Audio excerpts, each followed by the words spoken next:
정점이다 혹은 천정이다 이렇게 표현합니다.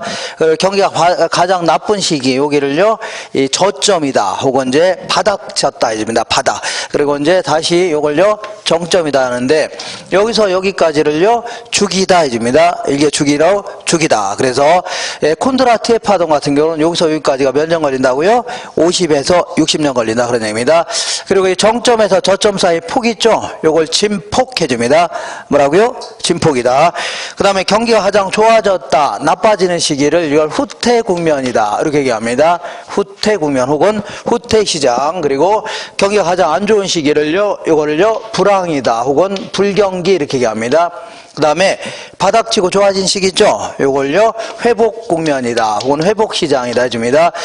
경기가 가장 좋은 시기를요 호황이다 혹은 호경기 이렇게 얘기합니다. 이렇게 얘기하는데, 자, 보통 이제 상대적으로 이제 경기가 좋은 시기, 이런 시기가 있죠? 요때는 뭐 거래도 많고, 건물 같은 것도 많이 짓고 하다 보니까 이걸 경기가 뭐 확장 국면에 있다, 이렇게 표현합니다. 팽창된다. 뭐라고요? 확장 국면. 그리고 요때는 이제 그 경기가 상대적으로 안 좋은 시기 있죠?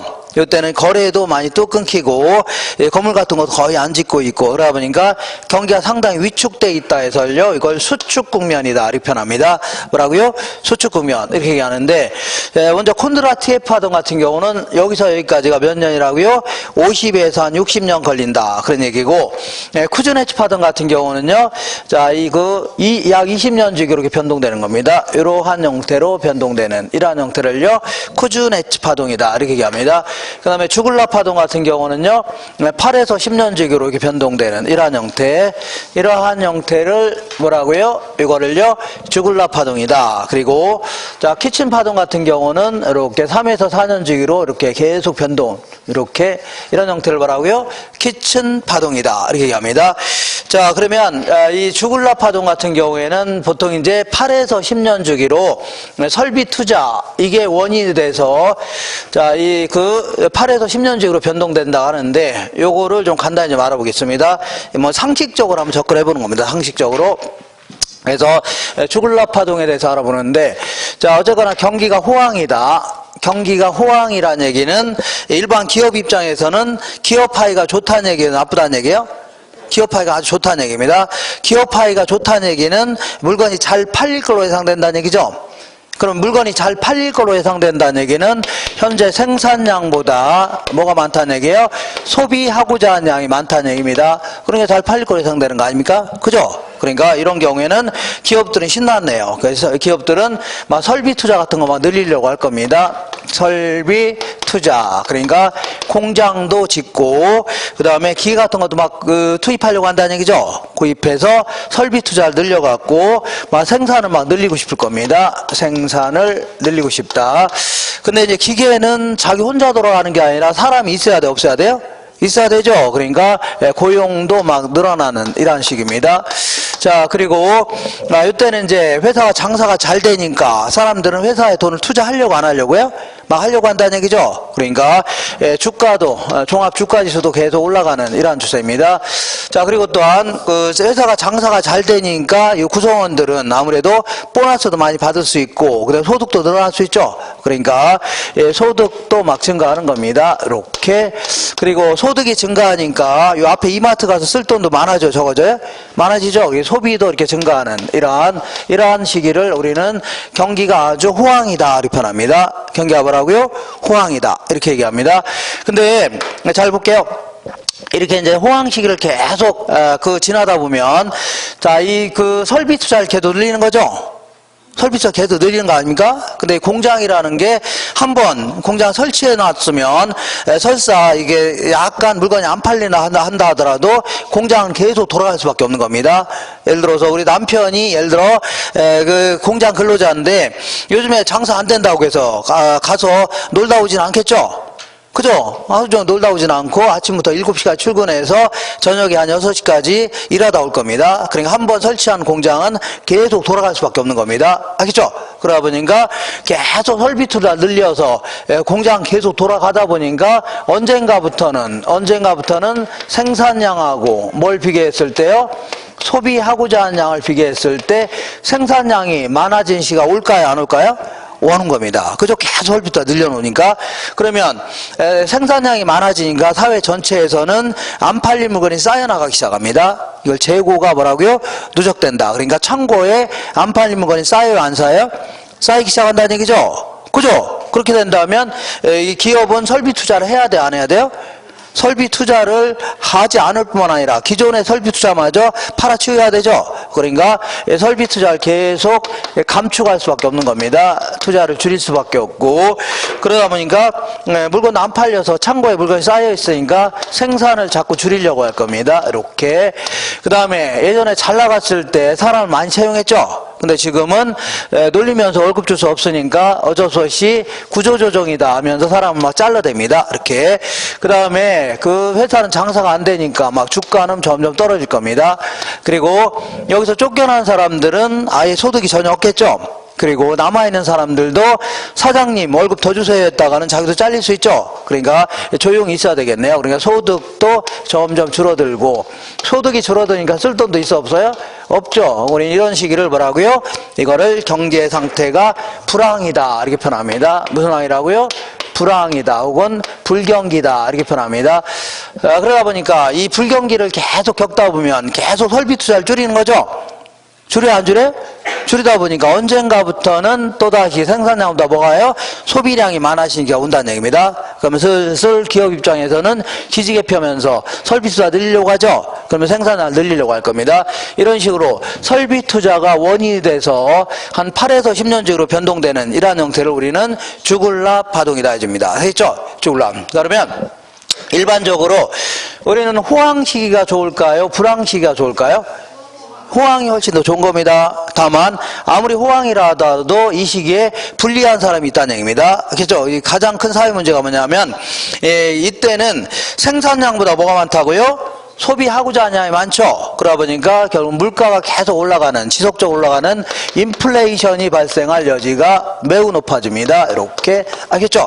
그러면 인플레가 발생하면 누가 이제 크게 손해볼 수 있냐면 보통 이제 근로소득자들이죠. 월급이 크게 안 오르는 근로소득자라든가 이런 분들은 계속 뭐라고요? 힘들을 수밖에 없는 겁니다. 그리고 또한 자, 이 채권자라고 해서 돈을 받으려고 한 자 있죠. 고자도 크게 손해보고, 그리고 그 국제 수지도 악화될 수밖에 없는 겁니다. 왜냐하면 우리나라 물건 가격이 올라가니까 외국에서 우리나라 물건 살려고 안 살려고요? 안 살려고 하죠. 그러니까 수출은 감소되고 수입만 증가하는 이러한 그 무역 수지가 흑자가 될 이렇게 될 가능성이 높아집니다. 알겠죠? 이러한 그 안 좋은 형태 나타날 수 있다는 얘기죠. 이렇게. 자, 그러면 불황일 경우는 우리 입장에서는 안 좋을 게 없습니다. 왜 안 좋을 게 없냐면 이때는 물건이 팔려요, 안 팔려요? 안 팔리니까 창고에 물건이 쌓여있죠. 그럼 물건 가격은 뚝뚝 떨어질 수밖에 없는 겁니다. 그럼 우리 입장에서는 물건을 헐값에 살 수 있으니까 나쁠 게 있어 없어요? 없다는 얘기입니다. 그러면 이때 가장 큰 문제는 뭐냐? 그럼 뭐가 문제냐면 결국은 남편분이 가방 들고 분명히 나갔죠. 근데 하루 종일 공원에서 배회하고 오는 거 아닙니까? 그러니까 이때 가장 큰 사회 문제는요, 실업이 가장 큰 사회 문제가 되는 겁니다. 뭐라고요? 실업. 자, 그래서 이 놀고 있는 분들이죠. 그런 분들은 상당한 소득도 없고, 그리고 집안도 힘들어지는 거죠. 이러한 상당히 실업자 입장에서 상당히 힘들어질 수밖에 없는 겁니다. 이런 거를 거시경제 2대 지표다 하는 겁니다. 알겠죠? 그래서 보통 이제 경기가 호황일 때는 뭐라고요? 이때는 이제 인플레이션이 발생하는 게 일반적입니다. 물가가 상승하는 게 일반적이에요. 뭐라고요? 물가가 상승. 그러니까 호황일 때는 뭐라고요? 물가가 상승하는 게 일반적인데, 자, 근데 문제는 이상한 현상이 나타날 수 있습니다. 기현상이 나타날 수 있는데, 자, 오히려 물가는 상승하고 경기는 불황이라는 얘기죠. 물가는 상승하고 뭐라고요? 경기는 불황이다. 이런 경우가 있는데, 이걸요, 스태그플레이션이라 이렇게 얘기합니다. 뭐라고 한다고요? 스태그플레이션. 이렇게 얘기합니다. 자, 오히려, 자, 이 물가도 상승하고 경기도 뭐라고요? 불황이라는 얘기죠. 그죠? 아니, 호황일 때는 물가가 상승하죠. 그죠? 그러니까, 호황일 때는 인플레이션이 발생합니다. 그죠? 근데 자, 이 물가가 상승하면서 또 불황이라는 얘기죠. 같이 동시에 나타나는데 이걸 뭐라고요? 스태그플레이션이라는 겁니다. 그러니까 뭐 참고로 이렇게 한번 물어본 적 있었습니다. 이렇게 물가 상승과 불황이 동시에 나타나는 거 있죠? 실업까지 늘어나는 이러한 형태를 뭐라고요? 스태그플레이션이다. 이렇게 얘기합니다. 요거는 이제 경제학에서 자, 보통 이제 비용이 막 인상돼서 원자재 가격이 뭐 폭등하거나 이런 경우 있죠? 이런 경우에 나타날 수 있는 겁니다. 그냥 뭐 이런 게 있다 정도 하면 됩니다. 있죠? 원자재 가격 이런 게 이제 폭등하거나 그럴 경우에는 오히려 비용이 막 커지면서 자, 이 오히려 물가도 상승하고 뭐라고요? 자, 불황도 지속할 수 있다는 얘기죠. 그런 형태가 나타납니다. 역사적으로 한 2번 정도 이렇게 대규모 스태그플레이션이 발생한 적이 있었는데 이거는 이제 석유 파동이라고 해서 석유 가격이 급등하는 바람이 있죠. 그런 경우에 발생한 겁니다. 예컨대 1차 석유 파동이 이제 1967년도인가 그때 이스라엘하고 이제 아랍 국가들이 전쟁이 났는데 그때 이제 이스라엘이 그 시나이 반도라고 해서 그거를 이제 강탈한 겁니다. 제가 뺏은 겁니다. 뺏었는데 그거를 이제 73년도에 아랍 국가가 특히 이제 이집트하고 그 다음에 누가요? 시리아가 이스라엘을 공격한 겁니다. 그러면서 결국 나중에는 다시 이제 되돌려 오긴 했는데 어째 그 당시에 전쟁이 나면서 그 아랍 국가들이 이 석유를 무기화시키려고 석유로 해서 이제 무기를 만들려고 석유 가격을 대폭 인상시킨 겁니다. 무지막지하게 올린 겁니다. 그죠? 그런 바람에 전 세계가 석유 때문에 뭐라고요? 물가가 무진장막지 상승하는 이런 형태가 나타났던 겁니다. 알겠죠? 이런 게 1차 석유 파동이고 그리고 2차는 이란이죠, 이란. 이란이 원래는 왕정 국가였습니다. 왕정. 그리고 왕이 이제 통치하는 그러한 팔렙이라는 그러한 왕이 이제 통치했었습니다. 73년도경에. 근데 요게 이제 후메인이라는 그러한 이제 이슬람교 있죠? 요거에 혁명 세력이 혁명을 일으켜갖고 그 왕정을 쫓아낸 겁니다. 그래서 친미 왕정 세력을 완전히 축출하고서 그걸 이제 신정국가, 다시 말하면 그 종교가 통치하는 국가 있죠. 요걸로 이제 바꿔놨습니다. 그러면서 친미 이란 왕정 국가하고의 그 세력을 같이 이제 어울렸던 서방 세력 있죠. 서방들한테 아예 그냥 석유 수출을 금지시켰던 겁니다. 이란이. 그러면서 전 세계가 또다시 뭐라고요? 석유 파동에 휩쓸린 적이 있었습니다. 그때가 이제 78년도가 그럴 겁니다. 이렇게 해서 그런 것 때문에 이제 물가가 지속적으로 올라갔다는 얘기죠. 그러면서 상당한 힘들었던 이런 시기가 바로 스태그플레이션이다. 이렇게 표현합니다. 이런 게 있다 치면 됩니다. 알겠죠? 오케이. 자, 그러면 지금 이제 우리가 공부하려고 하는 것은 34페이지 보겠습니다. 자, 부동산 경기 변동에 대해서 알아볼 겁니다. 부동산 경기 변동, 이렇게. 자, 요거 지울게요. 맨 먼저 순서에 따라서 부동산 경기 변동의 특성, 이거 공부하기 전에 우리가 일반적으로 부동산 경기하면 주로 이제 주택 경기를 주로 얘기합니다. 주택 경기. 그래서 우리 일상생활에 가장 밀접히 관련되어 있는 게 어떤 거예요? 주택이죠. 주택과 관련된 경기, 이걸요 보통 협의의 부동산 경기 이렇게 얘기합니다. 그 다음에 요보다 넓은 개념이 여기다가 상업용이라든가 공업용 요까지 합쳐서 이거를 광의의 부동산 경기 이렇게 얘기합니다. 광의의 부동산 경기. 그 다음에 요보다 훨씬 더 넓은 개념이 토지까지 합쳐서 이걸요 최광의의 부동산 경기 이렇게 얘기합니다. 최광의의 부동산 경기 이렇게 얘기합니다. 이렇게 참고로 이렇게 하시고, 자, 그러면 부동산 경기는 어떠한 특징이 있나 좀 알아보겠습니다. 특징.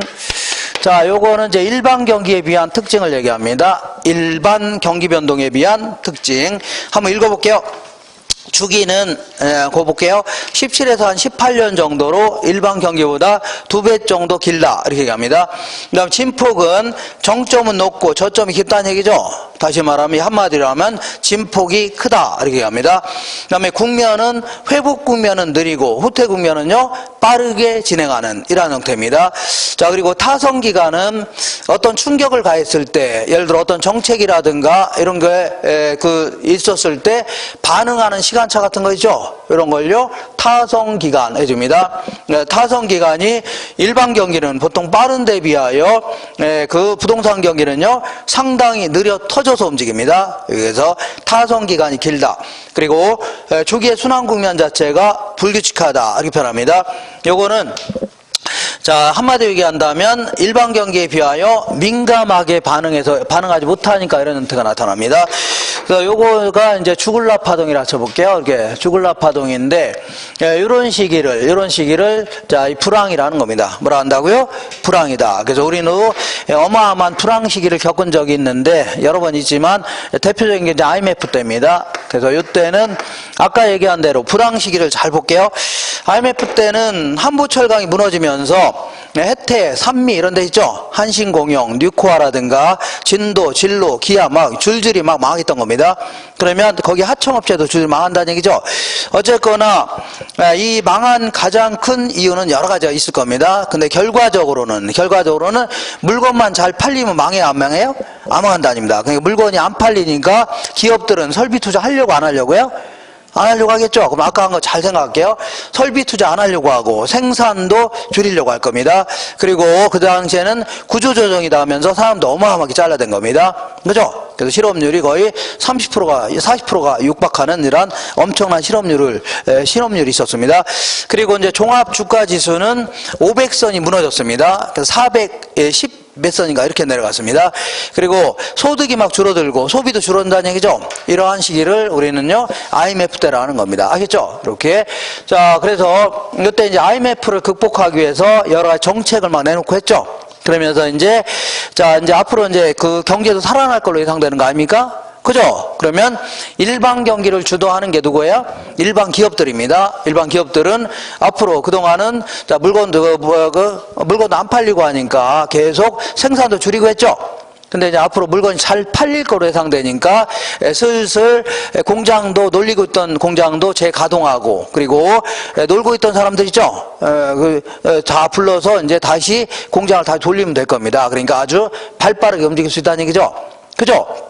근데 이 당시에는 주택 경기도 최악이었습니다.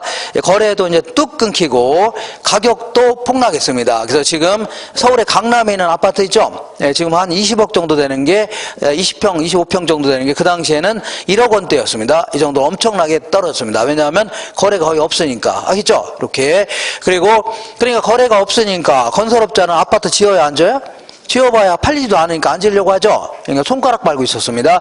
근데 이제 앞으로 이제 경기가 좋아질 걸로 예상되죠. 그러니까 이때서부터 슬슬 거래도 많아질 걸로 예상되니까 건설업자 입장에서는 먼저 허가도 내야 되고, 슬슬 뭐라고요? 허가도 맡아야 되고, 착공도 해야 되고, 완공도 해야 돼, 안 해야 돼요? 해야 되죠. 그러다 보니까 남들은 바닥치고 좋아지고 있는데 얘는 아직까지도 바닥을 향해 치닫고 있는 겁니다. 이렇게. 자, 그리고 착공해서 완공까지는 시간이 꽤 걸리니까 상당히 완만한 형태, 이런 형태 진행합니다. 자, 그러다 보니까 다시 지금까지 한 거를 다시 한번 읽어볼게요. 보통 주기가 17에서 한 18년 정도로 주기가 2배 정도 길다 해줍니다. 그리고 진폭이라는 게 뭐야? 정점에서 저점 사이 폭 있죠? 요거는 크다 해줍니다. 그 다음에 상대적으로 이렇게 회복 국면은 느리게 진행하는 데 비하여 후퇴 국면은요 빠르게 진행합니다. 빠르게 이렇게. 그 다음에 타성기간은 어떤 충격을 가했을 때 반응하는 시간차 있죠? 이런 게 상당히 느리다는 얘기입니다. 그리고 주글라 파동 같은 경우는 상대적으로 규칙적인데, 자, 아무래도 부동산 경기는 상당히 불규칙한 형태로 움직입니다. 어떤 형태라고요? 불규칙한 형태로 움직인다. 그리고 우리 예를 들어 맥주 시장 같은 경우는 전국적으로 움직이는 겁니다. 어떡하고요? 전국적으로 맥주 경기가 좋을 수도 있고 나쁠 수도 있는 거죠. 이런 식으로 움직이지만, 자, 부동산은 개별성 아니면요 지역성 이런 것 때문에 꼼짝 못하죠. 그러니까 지역마다 다 다를 수 있는 겁니다. 예를 들어서 서울은 경기가 나쁜데 부산은 좋을 수도 있는 거죠. 같은 부산이라 하더라도 그 서면 쪽은 좀 안 좋은데 해운대 쪽은 좋을 수도 있고, 이런 식으로 다 다를 수가 있는 겁니다. 그리고 또한 자, 요거는 개별적 현상이라는 얘기는 예를 들어 주거용은 좋은데 상업용 나쁠 수도 있죠. 다 다를 수가 있는 겁니다. 다만 우리는 간혹가다 국지적으로 나타나서, 지역적 국지적으로 나타나서 전국적, 광역적으로 확대되는 현상이 있죠. 이런 것들은 우리는 볼 수 있습니다. 왜냐하면 하다못해 여기 강남에서 불이 붙어갖고 바로 옆에 있죠. 분당, 판교, 수지 쪽으로만 넘어가기도 하죠. 이런 식으로 확대되는 경우도 가끔 나타납니다. 이렇게. 그 다음에 순환 국면은 아까 얘기한 대로 지역별, 용도별로 다 다를 수가 있는 겁니다. 서울은 좋은데 지방 나쁠 수 있죠. 이런 식으로 지역별로, 용도별로 때로는요 병행하기도 하고, 병행은 같이 움직인다 그런 얘기입니다. 그 다음에 역행은요 반대로 거꾸로 움직인다는 얘기입니다. 거꾸로. 그리고 독립은요 전혀 상관없이 움직인다는 얘기입니다. 전혀 상관없이. 선행은요 앞서서 움직인다는 얘기죠. 이렇게 어쨌거나 용도에 따라, 지역에 따라 다 다를 수밖에 없는 겁니다. 다만 지금 이렇게 이렇게 해서 이렇게 한 거는 이 전체적으로 평균 낸 겁니다. 뭐라고요? 모든 부동산에서 평균 냈을 때 이렇게 뒤쳐져서 움직인다 그런 얘기입니다. 이걸요 후순환한다 이렇게 표현합니다. 어떻게 해요? 후순환한다 혹은 후행한다 이렇게 표현합니다. 그러면 자, 거기 보시면 보통 이제 일반 경기에 비해서 거기 주식 경기 같은 거 있죠? 용도별로 한번 따져볼게요. 자, 주식 경기 같은 경우는 보통 이제 전순환한다 이렇게 표현합니다. 용도가 아니라 주식 경기는 어떻게 움직인다고요? 우리 주식 투자하는 분들이 가장 발빠르게, 그 기관 투자자 같은 애들이죠.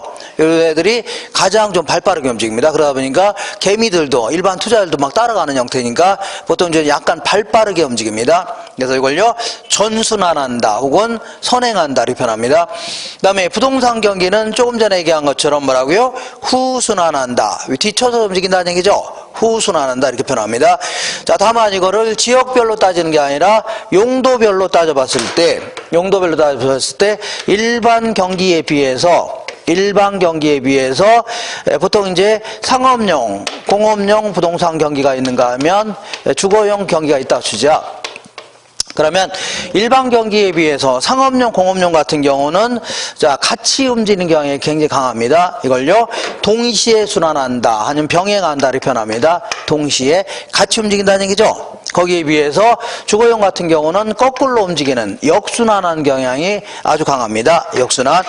자, 그럼 이거 왜 그러냐면 요거는 이제 그냥 요거는 실전에서 나오기는 힘듭니다. 나온 적도 없고. 다만 요거는 모의고사 이런 데서 자주 물어보는데, 자, 요거는 이제 금융과 좀 밀접히 관련돼 있어서 그렇습니다. 뭐와 관련돼 있다고요? 야, 우리 부동산은 비싸요, 싸요? 싸죠? 싸요? 비싸다고 했잖아요. 비싼데, 우리 이제 은행 입장에서는 주로 이제 일반 기업들한테 빌려준 돈 있죠? 일반 기업들한테 빌려주는 돈은 보통 이제 금리가 상당히 높습니다. 고리고, 그리고 단기간 내 회수합니다. 2, 3년 만에 회수한다는 얘기죠. 근데 아파트 구입한 사람들한테는 소위 뭐 정책금융 이런 형태를 많이 띄기 때문에 금리가 상당히 낮아요. 그리고 이자율도 상당히 뭐라고요? 금리가 낮고 기간도 상당히 깁니다. 장기간에 걸쳐서 10년이고 20년에 걸쳐서 회수하는 이런 형태입니다. 그러면 은행도 이제 그 이윤의 극대화를 추구하고자 할 거 아닙니까? 그러면 기업이 돈 빌려달라고 할 수도 있고, 아파트 구입하는 사람들 돈 빌려달라고 할 수 있죠. 그럼 얘네들도 당연히 돈이 될 만하면 어디다가요? 기업들한테 빌려주는 게 훨씬 더 돈이 더 될 겁니다. 그렇죠? 그러면 이렇게 생각해 볼게요. 일반 경기가 호황이다. 일반 경기가 뭐라고요? 호황이다. 그러면 일반 경기를 주도하는 게 일반 기업들입니다. 그러면 일반 경기를 주도하는 일반 기업들은 투자를 하려고 안 하려고요? 아까 설비 투자 같은 거 하려고 하죠. 공장도 구입하고 뭐라고요? 기계도 구입하려고 할 거 아닙니까? 그러면 자기 돈 가지고 하는 경우도 있지만 거의 대부분 은행에서 빌리려고 할 거 아닙니까? 그러면 은행에서 빌려달라고 할 거 아닙니까? 그러면 얘들은 얼씨구 좋다고 여기다 막 다 빌려달라고 할 겁니다. 그잖아요? 그러니까 상대적으로 아파트에 들어간 돈은 많아요, 적어요? 적어질 수밖에 없습니다. 그러니까 얘들이 경기가 좋을 때 오히려 얘들이 안 좋을 수도 있습니다. 상대적으로. 아시겠죠? 이번에 거꾸로 일반 경기가 불황이다. 그럼 일반 경기 불황일 경우는 그 기업들은 불황이니까 불황이니까 물건이 잘 안 팔린다는 얘기죠. 그러니까 투자 같은 거 하려고 안 하려고요? 안 하려고 하겠죠.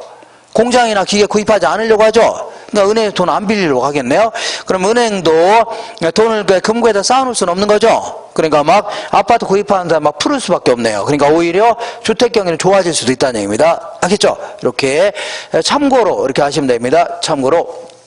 자, 이렇게 해서 이 정도 정리하시고 이번에는 측정 지표 알아보겠습니다. 자, 무슨 지표라고요? 측정 지표. 그러니까 자, 부동산 경기가 좋냐 나쁘냐 도대체 뭘로 측정할 수 있냐 그런 얘기인데, 아까 일반 경기 같은 경우에는 뭐 종합 주가 지수라든가 국민 소득 같은 거 있죠. 인플레이션 실업 이런 거 가지고 측정하지만, 자, 부동산 경기는 그야말로 부동산이죠. 부동산과 관련된 측정 지표를 삼아야 될 겁니다. 이걸요 측정 지표다 해줄게요. 무슨 지표라고요? 측정 지표다. 자, 요거는 이제 이렇게 해볼게요. 자, 부동산 기업 파이가 좋다. 부동산 기업이 뭐야? 뭐 중개업이라든가 건설업 같은 거 있죠? 아니면 부동산 매매업이라든가 부동산 임대업 이런 걸 다 보라고요? 부동산업이라는 겁니다. 그러면 부동산 경기가 호황이다. 부동산 호황이라는 얘기는 부동산 기업 파이가 좋다는 얘기, 나쁘다는 얘기예요? 좋다는 얘기죠? 그러면 부동산 기업 파이가 좋다는 얘기는 물건이 잘 팔릴 거로 예상돼요? 안 팔릴 거로 예상돼요? 팔릴 거로 예상된다. 팔릴 거로 예상된다면 현재 생산량보다 뭐가 많다는 얘기예요? 소비 하우자량이 많다는 얘기입니다. 그죠? 그러니까 건설업자 같은 경우는 건물 같은 거 막 짓고 싶겠네요.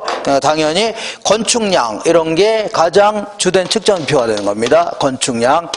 그 다음에 부동산 기업 파이가 좋다는 얘기는 생산량보다 뭐가 많다고요? 소비 하우자량이 많죠. 그러니까 막 서로 막 구입하려다 보니까 당연히 뭐라고요? 거래량도 늘어날 수밖에 없는 겁니다. 그 다음에 생산량보다 뭐가 많다고요? 소비 하우자량이 많으니까 가격도 올라갈까요? 떨어질까요? 올라가는 게 일반적입니다. 부동산 가격도 올라가는 게 일반적이다. 그래서 이런 것들이 가장 뭐 주된 측정 지표가 될 수 있는 겁니다. 근데 여기서 이 건축량 같은 경우에는 아무래도 건설업자가 공급하는 거죠. 그러니까 이거를 공급 측 측정 지표다 이렇게 표현합니다. 그다음에 거래량은요, 이거는 사는 사람이 있어야 거래가 되는 거죠. 그래서 이거를요 뭐 수요 측 측정 지표다 해줍니다. 그리고 요거는요 가격은 보조 지표 이렇게 표현하는데, 왜 보조 지표인가는 조금 이따 하기로 하고, 어쨌거나 요게 이제 가장 중요한 측정 지표가 되는 겁니다. 알겠죠?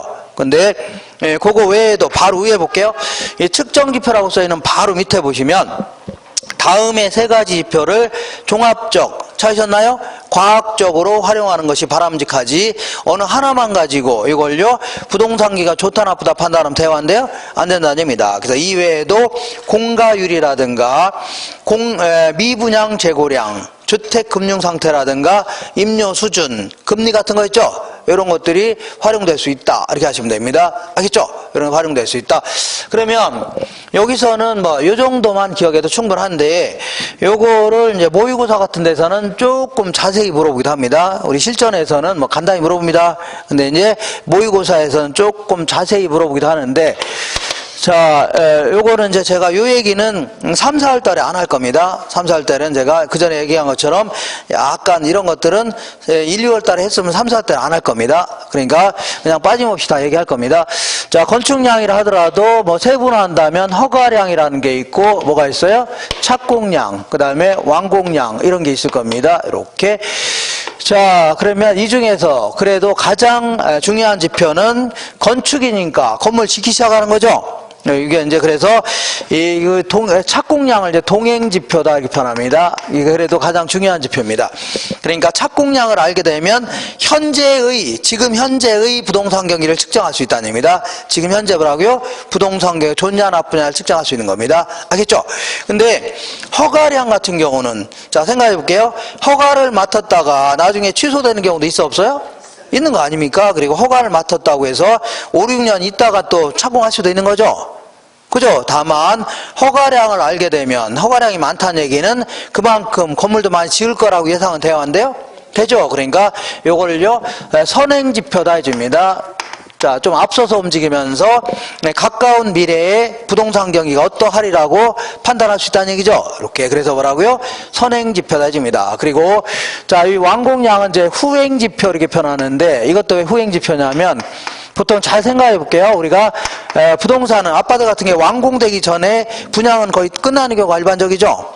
그잖아요. 그러니까 가까운 과거에 부동산 경기가 어떠했다 하는 거를 판단할 수가 있다는 의미입니다. 그런 의미에서요 약간 뒤쳐져서 움직인다 해서 후행 지표라 하는 겁니다. 그 다음에 자, 여기서는 이제 그래도 가장 중요한 게 주택 거래량 이런 것들이 그래도 가장 중요한 측정 지표가 될 겁니다. 요게 이제 요거를 뭐 동행 지표 이렇게 표현합니다. 동행 지표. 근데 택지를 팔았다. 파는 것도 거래는 거래니까 택지 분양 실적이다. 이런 것도 있는데 요거는 아무래도 택지를 분양했다고 해서 갑자기 건물을 많이 짓거나 아니면요 주택 거래가 많은 건 아니죠. 다만 택지가 거래가 많다는 얘기는 그만큼 건설업자는 건물 막 지으려고 하는 거죠. 그리고 거래가 그만큼 많아질 거라고 판단하니까 막 택지 같은 거 구입하는 거 아닙니까? 토지를. 그죠? 그런 의미에서 얘는 좀 앞서서 움직인다 해서 이걸요 선행지표 이렇게 표현합니다. 무슨 지표라고요? 선행지표. 그 다음에 이 가격과 관련돼서는 왜 보조지표냐면 이런 얘기 해볼게요. 자, 부동산 경기가 호황이다 혹은 호경기다. 그러면 부동산 경기가 좋다는 얘기는 현재 기업 파이가 좋다는 얘기죠. 또 똑같은 얘기 하는 겁니다. 기업 파이가 좋다. 그러니까 물건이 잘 팔릴 거로 예상되는 거죠. 물건이 잘 팔릴 거로 예상된다는 얘기는 생산량보다 뭐가 많아요? 소비 하우자량이 많다는 얘기입니다. 그죠? 그러다 보니까 가격도 일반적으로 서로 막 구입하려고 하니까 가격도 올라가는 게 일반적입니다. 그래서 이렇게 표현하는 것은 맞는 표현입니다. 이런 거는 뭐라고요?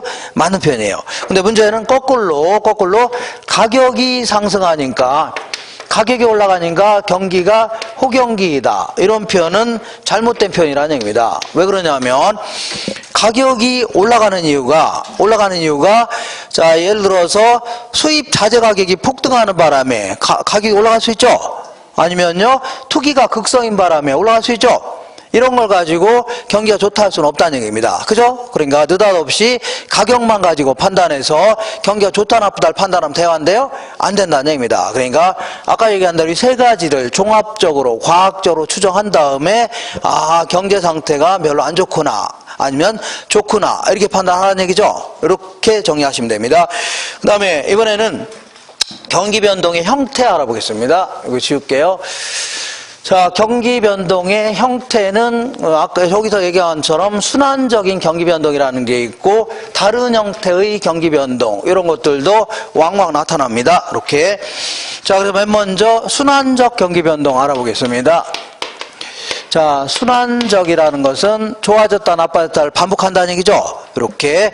그래서 우리 그림을 보니까 이렇게 보겠습니다. 이렇게 경기가 좋아졌다, 나빠졌다, 좋아졌다, 나빠졌다 반복하는 이러한 형태를 뭐라고요? 순환적 경기 변동이 됩니다. 그래서 원래는 보통 이제 이런 식으로 이제 경제 성장 추세 있죠?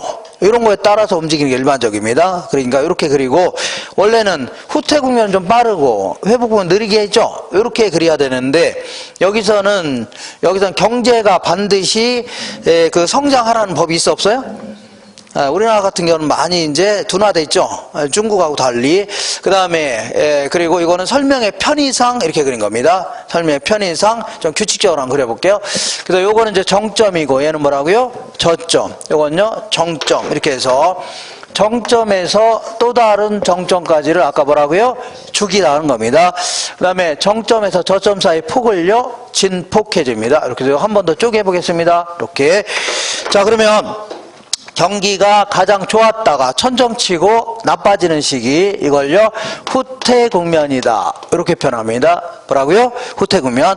경기가 가장 안 좋은 시기 요거를요 자 일반 경기에서는 불황 혹은 불경기 이렇게 얘기하는데 부동산 학자들은 뭐 똑같은 얘기인데 이걸 하향시장이다 이렇게 표현합니다. 뭐라고요? 하향시장이다. 그 다음에 다시 바닥치고 좋아진 시기 있죠? 요걸요 회복 국면이다 해줍니다. 회복. 그리고 요거를 원래는 호황해 줘야 되는데 부동산 학자들은 요걸요 상향시장 이렇게 얘기합니다. 뭐라고요? 상향시장. 자, 그 다음에 아까 얘기한 대로 상대적으로 경기가 좋은 시기가 있고 나쁜 시기가 있다는 얘기죠. 그래서 이 시기는 조금 이따 하겠지만 막 거래도 많아지고 아무래도 건축량도 많아진다는 얘기죠. 그래서 경제가 점점 확장 국면에 있다 해서 확장 국면이다 이렇게 표현합니다. 그리고 이때는 거래도 좀 또 끊기고 건물 같은 거 안 짓고 있다는 얘기죠. 안 짓고 막 이러니까 아무래도 그 경기가 상당히 위축돼 있다. 그래서 수축 국면이다 줍니다. 뭐라고요? 수축 국면. 이렇게. 그러면 제가 아까 확장 국면은 경기가 좋다는 얘기죠. 그럼 경기가 좋다는 얘기는 물건이 잘 팔릴 걸로 예상돼요? 안 팔릴 걸로 예상돼요? 팔릴 걸로 예상되니까 자 서로만 살려고 하죠. 그러니까 가격도 일반적으로 올라가는 게 일반적입니다. 가격도 뭐라고요? 올라가는 게 일반적인데 그러면 자꾸 올라가고 있으니까 매수자는 얼른 구입하려고 할 겁니다. 매수자는 부동산 구입하려는 자를요 매수자다. 매수자는 얼른 구입하려고 하겠죠. 근데 문제는 매도자가 지금 당장 팔려고요? 나중에 팔려고요? 나중에 팔려고 하지 뭐하러 지금 당장 팝니까? 계속 올라가고 있으니까. 그죠? 그러니까 이때는 자, 이 매수자들은 무지장 많은데 문제는 매도자가 있어 없어요? 거의 없다는 얘기입니다. 그러니까 우리 중개활동 하다 보면 물건 살려는 사람은 무지막지하게 많은데 문제는 팔려고 내놓은 물건은 거의 있어 없어요? 없죠? 맞죠? 그러면 거래가 이루어지게 하려면 결국은 들어가고요. 매도자를 잘 설득해야 거래가 이루어지는 겁니다. 알겠죠? 그러니까 이 시기는요. 매도자 중시화 현상이 나타납니다. 누가 중시한다고요? 매도자. 매도자가 누구예요? 파는 자. 파는 자를 자, 정중히 모셔야 된다는 얘기죠. 파는 자가 들어오면 잽싸게 예전에 한 것처럼 옆에 있는 엔젤리너스 커피 있죠. 요거 가서 아주 비싼 거 갖다 줘야 되지. 자판기 커피 같은 거 주면 돼야 한대요? 안 됩니다. 이번엔 거꾸로 해볼게요. 요 시기는 거꾸로 가격도 뚝뚝 떨어집니다. 떨어지니까 매도자는 얼른 팔려고 할 겁니다. 근데 문제는 매수자가 이거 살려고 안 살려고요? 안 살려고 하겠죠. 그러니까 이때는 거꾸로 누가요? 매수자를 잘 관리해야 매수자를 잘 중시해야 거래가 이루어지는 겁니다. 그죠? 이걸요 매수자 중시 현상이 나타난다 이렇게 얘기합니다. 그래서 이것도 이제 실전에서는 좀 헷갈리는데 그래서 이거 약간 따지려면 또 헷갈리기도 하고 하니까 이렇게 이제 암기하라고 했죠. 경기가 상당히 좋을 때가 있고 나쁠 때가 있다. 경기가 좋을 때는요 매도자 중시화 현상, 나쁠 때는요 매수자 중시화 현상. 이렇게 하면은 뭐 더 헷갈리나요? 이렇게 하면 더 헷갈리네요. 그래서 얼른 지워요. 얼른. 그래서 이렇게 해서 암기하시면 됩니다. 되셨죠? 이렇게. 자, 그 다음에 요거는 아직은 이제 감정평가론이라는 걸 공부 안 했기 때문에 약간 이해가 안 갈지 모르는데 어쨌거나 이게 몇 년 걸린다고요? 17에서 한 18년 정도 걸리는 이런 장기적 파동인데 중장기적인 파동인데 이게 가격도 이렇게 흘러가는 겁니다. 알겠죠? 흘러가는데 자, 이 거래사례 비교법이라고 해서 감정평가를 안 했기 때문에 뭐 잘 모를 수도 있는데 그래도 느낌으로 알 수 있을 겁니다.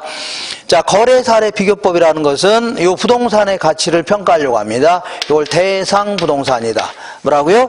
대상 부동산인데 자, 거래사례 비교법은 요 놈과 비슷한 놈이 최근에 거래한 사례가 있다는 얘기죠. 그죠? 우리 비슷한 놈이 이 근처에서 거래된 적이 있답니다. 요걸요, 사례 부동산이다. 이렇게. 그래서 요걸 가지고 차이점을 수정하겠다는 얘기죠. 이렇게 하는 걸 뭐라고요? 거래 사례 비교법. 이렇게 해서 요 부동산의 가치를 평가하겠다. 그런 얘기인데. 자, 만약에 요때쯤에서 요 부동산의 가치를 평가하려고 한다. 그러면 과거 한 2, 3년 전에 거래했던 것들은 거의 다 뭐라고요? 높은 가격이 일반적입니다. 알겠죠? 높은 가격 출발해서 내려가는 추세를 반영해서 감정평가하라는 얘기입니다. 그러니까 자, 과거에 거래했던 사례들은 거의 다 뭐라고요? 상한 가격이 일반적입니다. 뭐가 일반적이라고요? 상한 가격. 줄여서 그냥 상한가라고 해볼게요. 높은 가격이 일반적이라는 얘기죠. 여기부터 내려가는 추세를 반영해라. 그런 얘기입니다. 반대로 지금 이렇게 가격대가 이렇게 흘러가는 겁니다. 시간의 흐름에 따라. 그러면 요쯤에서 요 부동산의 가치를 평가하려고 한다. 그러면 과거 한 2, 3년 전에 거래했던 가격들은 거의 다 뭐라고요? 하한가가 일반적일 겁니다. 낮은 가격, 하한 가격이 일반적이겠죠. 요거 반영해가면서 올라가는 추세를 반영하라. 그 얘기입니다. 알겠죠? 이렇게. 자, 이렇게 해서 정리하시고. 근데 만약 요때쯤에서 판단하려고 한다. 그러면 과거에 거래했던 사례들은 거의 다 상한가가 일반적일 겁니다. 뭐가 일반적이라고요? 상한가. 근데 만약에 요때쯤에서 판단하려고 한다. 그러면 높은 것도 있고 낮은 것도 있겠죠? 이거 뭐 사례가 이렇게 점이 찍힐 거 아닙니까? 그죠? 그러다 보니까 이거를 상한가라고 하기는 아주 곤란하네요. 그죠? 그러면 어쩔 수 없이 상한가나 혹은 기준 가격으로밖에 못 샀습니다. 요걸 기준으로 해서 삼으라는 얘기죠. 기준 가격으로 삼아야 된다. 그런 얘기입니다. 그러면 똑같은 논리로 요쯤에서 자, 요 부동산의 가치를 평가하려고 한다. 그러면 과거의 사례들은 거의 다 하한가가 일반적일 겁니다. 뭐가 일반적이라고요? 하한가. 근데 만약 요쯤에서 판단하려고 한다. 그러면 낮은 것도 있고 높은 것도 있겠죠. 그러면 어쩔 수 없이 그냥 기준으로밖에 못 샀습니다. 기준 가격으로만 삼아야 됩니다. 이렇게 하시고, 그 다음에, 자, 다른 측정 지표 볼게요. 자, 다른 측정 지표는 우리 교재 같은 거 보게 되면, 자, 그걸 읽다 보면 문제풀이라고 안 됩니다. 그래서 문제풀이 하려면, 자, 우리는 가능하면 뭐라고요? 그 1년 동안에는 상식도 중요하지만 뭐라고요? 문제풀이 능력 있죠? 문제 풀이 능력을 자꾸 키우는 게 좋습니다. 그래서 가능하면 합격하는 데 초점을 맞춰야 되지 뭐 잡다하게 많이 안다고 해서 좋을 게 아닙니다. 여기서는 알겠죠? 막다하게 알면은 오히려 시험에 방해가 됩니다. 그러니까 때로는요, 집에 가서 한번 책을 보세요. 막 조잡스럽고 너무 많아요. 이런 걸 보면은 문제풀이가 전혀 안 됩니다. 그러니까 가능하면 그 시험에 나올 만한 내용 위주 있죠? 요거 딱 정리되어 있는 걸 정리하는 게 가장 빠릅니다. 그래서 얘는 같이 가는 지표입니다. 어떻게 가는 지표라고요? 같이 가는 지표. 얘는요, 반대로 가는 지표입니다. 이렇게. 그러면 같이 가는 지표는 우리 아까 그 제가 써놓은 측정 지표 있죠? 요 그대로 써놓으면 됩니다. 건축 착공량, 허가량부터 해볼게요. 허가량, 착공량. 그 다음에 뭐라고요? 완공량. 그 다음에 택지 분양 실적이라든가 주택 거래량이라든가 부동산의 가격 이런 것들은 같이 가는 측정 지표입니다. 어떻게 한다고요? 같이. 근데 이제 반대로 하는 것은 좀 안 좋은 것들 쭉 적어 놓으면 됩니다. 안 좋은 것들. 그 다음에 공실이라는 게 임대주택 중에 빈방이 차지하는 비율이죠. 이걸 공실률 해줍니다. 그 다음에 공가라는 것은 어떤 지역에 비어있는 집 있죠. 이런 걸 뭐라고요? 공가율이라는 겁니다. 그리고 자, 어떤 일정 기간 동안에 미분양돼서 그 남아있는 재고량을 뭐라고요? 미분양 재고량 이렇게 표현합니다. 그리고 나머지는 이제 금리 정도 이런 것들은 반대로 움직입니다. 어떻게 하라고요? 반대. 이게 무슨 얘기냐 그런 얘기인데, 만약에 시장이 확장 국면에 있다. 어떻게 있다고요? 확장 국면에 있다. 이런 식이라는 얘기죠. 이런 시기에서는 뭔가가 올라가요? 안 올라가요? 올라가는 거 아닙니까? 그러니까 경기가 좋으니까 당연히 허가량, 착공량, 완공량 늘어난다는 얘기죠. 택지 분양 실적, 거래량, 가격도 올라가는 게 일반적입니다. 근데 이제 경기가 좋으니까 아무래도 공실이라든가 공가 이런 거 줄어들겠죠. 그죠? 경기가 좋을 경우는 자, 이 상업용 부동산 지역 같은 경우는 막 서로 막 장사하려고 막 꽉꽉 들어차 있을 겁니다. 그죠? 근데 경기가 안 좋고 그러면 그만큼 자, 이 빈 공실이 많아져가요? 많아질 수밖에 없는 겁니다. 장사도 안 되고 하니까 저 임대료 싸지고 저 빠져나가죠. 자, 그리고 자, 그 일정 기간 동안에 분양이 안 된 아파트 이런 것도 줄어들 겁니다. 그리고 이때는 금리도 낮아 있다. 요거 조심하셔야 됩니다. 왜냐하면 이때는 사람들 막 투자하려고 안 하려고요? 투자 막 아파트 구입하고 이런 거 다 투자를 하는 거 아닙니까? 투자를 하려고 하면 자, 은행에서 이제 그 아파트 같은 건 비싸기 때문에 은행에서 돈을 빌려야 되는데 금리가 만약에 높으면 투자할 수 있어 없어요? 없는 겁니다. 금리가 낮아 있는 상태라야 투자가 늘어나는 겁니다. 알겠죠? 그럼 만약에 계속 늘어나는데 갑자기 금리가 막 더블 올랐다 그러면 올랐다 거꾸로 치고 이게 거꾸로 늘어나는 겁니다. 알겠죠? 그러니까 요 시기는 뭐라고요? 금리는 낮아 있는 시기다. 이렇게 정리하셔야 돼요. 금리는 뭐라고요? 낮아 있는 시기. 그러면 요거는 만약에 수축 국면은 거꾸로 해주면 됩니다. 이렇게 해서 정리하시면 됩니다. 그 다음에 이번에는 어떤 걸 볼 거냐면 35페이지 맨 아래 보니까 안정시장이라고 있는데 요거는 이제 부동산에만 있는 고유한 시장입니다. 어떤 시장이냐? 불황이 아주 강한 부동산 시장인데 예를 들어서 위치가 좋고 규모가 작은 주택이라든가 중심 지역 내에 있는 상가 이런 것들을요 안정시장이다 이렇게 합니다. 무슨 얘기냐면 우리가 아무리 불황이라 하더라도 자 생각해 볼게요. 아무리 불황이라 하더라도 20평대 초반 아파트 있죠? 근데 거의 가격이 안 떨어집니다. 이거 항상 실수요자가 이게 그 살려는 사람이 막 붙어 있다는 얘기죠. 이런 걸 뭐라고요? 안정시장이다, 입니다. 그리고 여기 호평역 앞에 이런 게 이제 중심 상업지역 아닙니까? 이런 데는 항상 사람들이 몰리니까 장사하려는 실수요자 있죠? 이런 사람이 계속 생길 수밖에 없는 겁니다. 그러다 보니까 이런 지역을 뭐라고요? 불황에 아주 강한 시장이라는 얘기죠. 이런 거 뭐라고요? 안정시장이다 해줍니다. 이런 시장에서는 가격이 약간 안정돼 있거나 가벼운 상승이 동반되는 이러한 시장을요 안정시장 해줍니다. 근데 요거는 자 4번에 어느 국면에나 존재 가능합니다. 그러니까 자 여기는 뭐 상향 다음에 안정시장이 오고 이런 게 아니라 어떤 국면이나 이런 시장은 주변 지역에 존재할 수 있다는 얘기죠. 다만 경기와는 전혀 무관하다 이런 건 잘못된 표현입니다. 왜냐하면 자 불황에 강하다고 했죠. 그죠? 그럼 거꾸로 한다면 호황에는 약할 수가 있다 그런 얘기입니다. 왜냐하면 호황일 때는 사람들은 막 투자 같은 거 하려고 안 하려고요? 하려고 하죠. 그러면 자 가격이 쌀 때 구입해서 비싸게 파는 게 부동산 투자 아닙니까? 투기라 할 수도 있고. 그러니까 이때는 가격이 낮은 거를 막 구입하려고 하지 나중에 올라갈 만한 걸 구입하려고 하죠. 근데 안정시장 내에 있는 부동산은 이미 올라갈 대로 올라가 있어 안 올라가 있어요? 올라가기 때문에 오히려 투자하지 않으려고 할 겁니다. 그러니까 오히려 호황에는요 약한 모습을 보일 수 있다 이렇게 표현합니다. 불황에는 강하지만 오히려 뭐라고요? 호황에는 약할 수가 있다는 얘기죠. 이런 표현. 그러니까 경기와는 전혀 무관하다 이런 표현은 잘못된 표현이라는 얘기죠. 경기와는 전혀 무관하다 이거는 잘못된 표현입니다. 이렇게 자, 한 장 넘겨볼게요. 다른 형태의 경기 변동이라고 해서 자, 이 부동산은 다른 형태의 경기 변동까지 겹치면서 상당히 복잡한 양태가 나타납니다. 먼저 계절적 변동은 계절에 따라 정기적으로 나타나는 변동이 있죠. 이걸요 계절적 변동이다. 그러니까 대표적인 게 대학교 앞에 보니까 임대주택 시장이 있는데 자, 이 방학 되면 썰렁하죠. 근데 이제 개학되면 호황이 될 거 아닙니까? 이런 걸요 계절적 변동이다 해줍니다. 근데 왜 이게 계절적 변동이냐면 왜 방학합니까?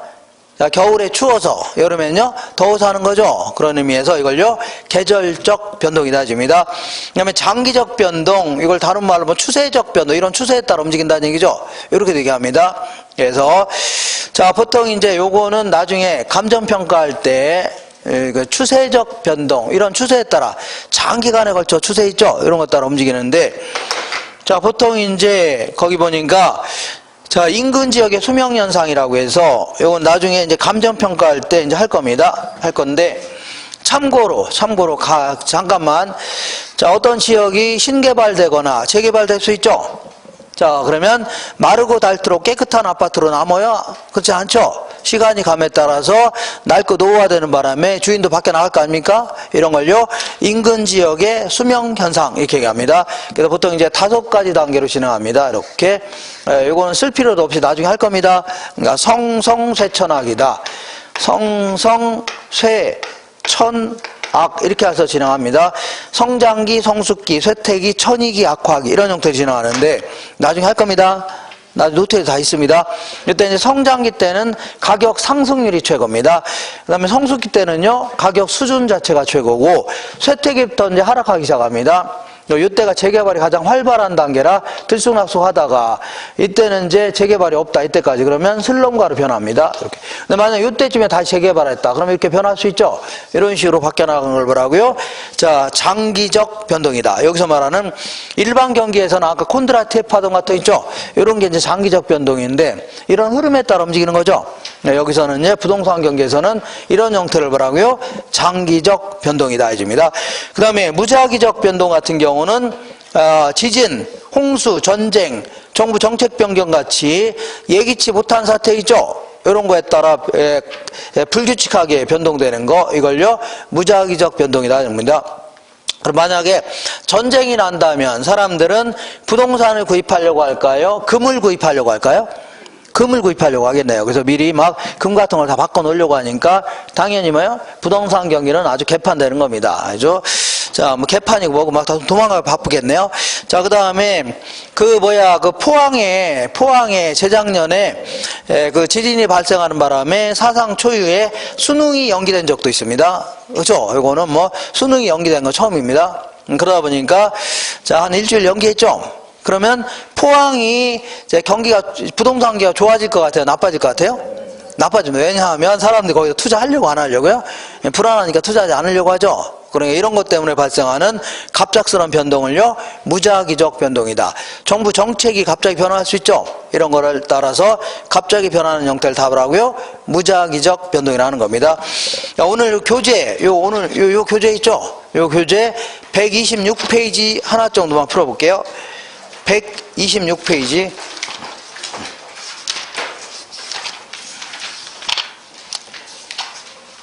126페이지. 아예 죄송합니다. 내가 좀 잘못 적어놨네. 자, 하나만 풀어볼게요. 자, 다른 데입니다. 다른 데. 자, 어디를 볼 거냐면 A. 자, 167페이지 보겠습니다. 167페이지 찾으셨나요? 자, 부동산 경기 변동에 관한 설명으로 틀린 것은 부동산 시장은 일반 경기 변동과 같이 회복, 상향, 후퇴, 하향의 네 가지 국면 외에 안정시장 이런 것도 있다고 했죠. 2번 볼게요. 부동산 경기 변동 국면은 공실률, 건축 허가 건수라든가 거래량 등으로 확인할 수 있다. 맞는 겁니다. 세 번째, 일반 경기 변동에 비하여 정점과 저점 간의 진폭이 작아요, 커요? 크다 해줘야 됩니다. 뭐 이런 거. 그냥. 그 다음에 순환적 변동, 계절적 변동, 무작위적 변동 등의 모습이 나타날 수 있다는 얘기죠. 그 다음에 상향시장에서는, 상향시장 요거죠. 직전 회복 국면에서 거래할 건 거의 답을 하고요, 하한가가 되는 겁니다. 알겠죠? 직전 회복 국면에서 거래한 건 답을 하고요, 하한가가 될 겁니다. 이렇게 상향 국면에서 직전 회복 국면의 거래 사례 가격은 새로운 거래 가격의 하한선이 되는 경향이 있다. 맞는 거죠? 하한가가 되는 경향이 있다. 이렇게 해서 어렵지 않게 물어보니까 이렇게 하시면 됩니다. 그래서 잠깐만 쉬었다가 그 나머지 거미집 이론 요거 할 겁니다. 잠깐 쉴게요.